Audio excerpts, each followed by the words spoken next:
अशा कुठल्या गोष्टी वाटतात तुम्हाला की ज्या गोष्टी बदलणं खरंच शक्य आहेत? G20चा कार्यक्रम झाला त्यामध्ये शहराला अक्षरशः झाकायची वेळ आली की मग हा निधी गेला कुठे? 100 कोटी 200 कोटी एवढा निधी आला हे गेला, मग ही डेव्हलपमेंट गेली कुठे? हा मुद्दा आहे.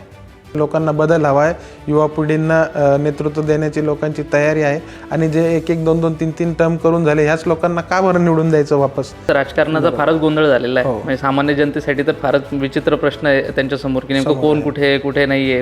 कॉन्क्रीट रस्ते झालेत, ते रस्ते सरळ फोडण्यात येतात आणि पाईपलाईन टाकण्यात आहे. याचे नियोजन शून्य कारभार असल्यामुळे ह्या गोष्टी होत आहेत. आता LPGची पाईपलाईन येणार आहे, त्याचे फक्त कनेक्शन आलेले आहेत पण मेन लाईन अजून तयार नाही झालेली, जी अटॅच नाही झालेली. तेव्हा पण मग हे रस्ते जे झालेले आहेत हे पुन्हा फोडणार का?